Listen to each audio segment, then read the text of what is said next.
Hello art friends, I have an art haul, little Inktober info, and a mini giveaway for you guys. First, the haul. I picked up a set of 6 high chroma core watercolors and a pack of Arches watercolor paper. Standard 12 sheet, 9 by 12, nothing too fancy. It's been a while since I've used Arches, so I'm psyched to get back into using great paper. I also picked up Higgins waterproof ink. If you watched my videos last year for Inktober, God, it was a disaster. I had non-waterproof ink and it was a mess. Alright, I also picked up some Sakura Micron sepia pens and some Inktense pencils from Derwent because I keep seeing Emma Butcher use these and they sucked me in. They really did.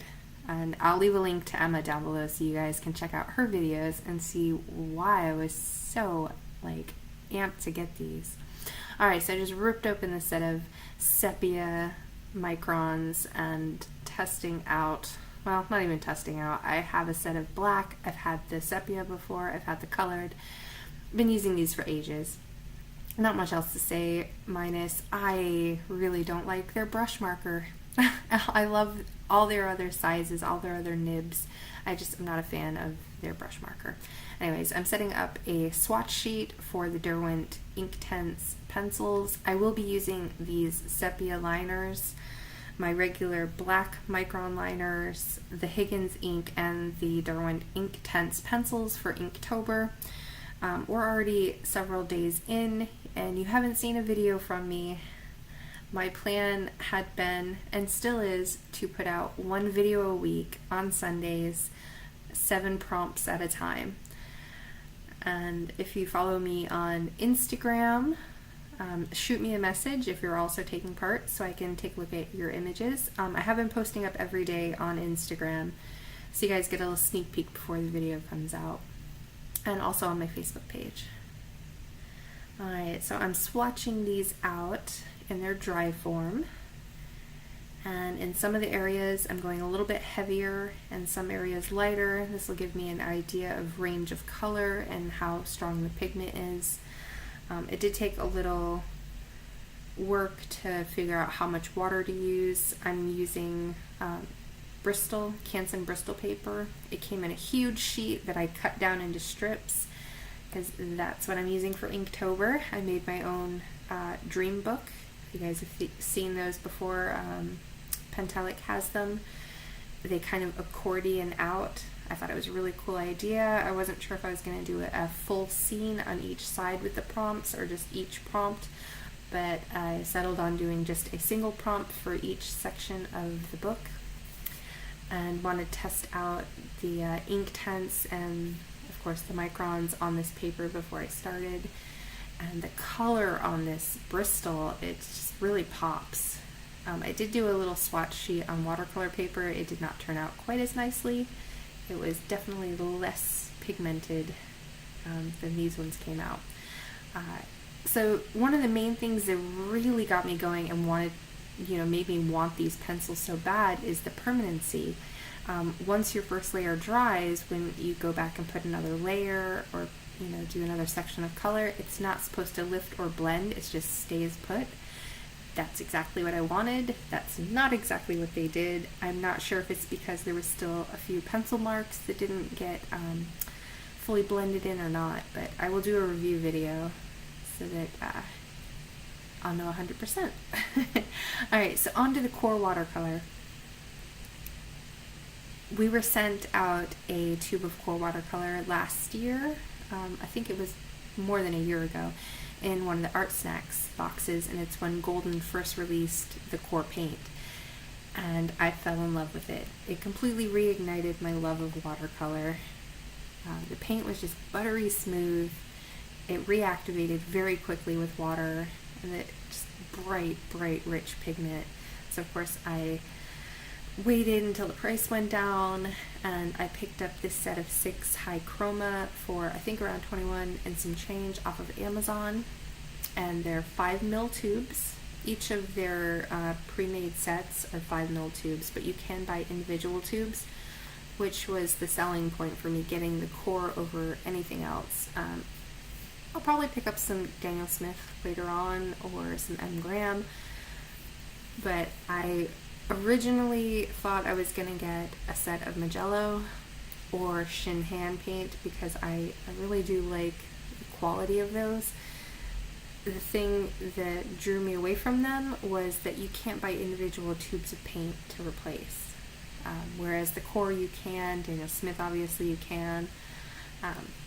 Yeah, so it definitely pushed me back into this direction to get the core, knowing that I can replace the tubes, or I can buy them individually if I prefer. One thing I did notice that I wanted to mention is that the set that I got has Series 2, Series 3, and Series 4 paint in it. I thought it was a little strange, but it does give you a range to try them out, to see what their Series 2 is like versus their Series 3 and their Series 4. So that's really cool. Plus, I didn't figure blending them together would be that bad with them being from different series. It did come with a swatch sheet to show you all of the colors that they offer. You guys can pause it at any time if there's something you want to see more information on, or check out, see if they have specific colors. I was a little disappointed that their labeling seemed very unprofessional. Like, each of the tubes differed. Some of them, for the light fastness, had the actual light fast numbers on it. Some just had a verbal recognition of good or excellent. It's nothing to do with actual paint, but it's just nitpicky stuff that I thought was kind of weird. Alright, so I am swatching out these colors on Canson cold press 140 pound paper. I did also do a swatch sheet on the arches, which you will see after this is completed.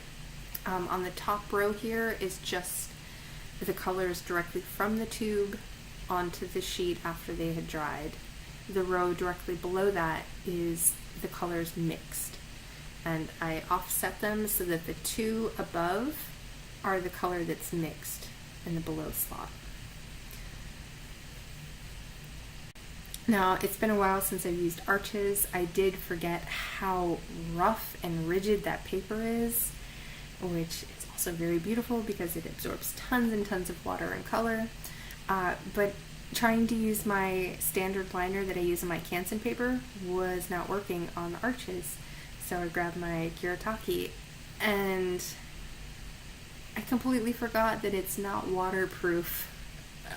I'm so bad with that. Oh my goodness.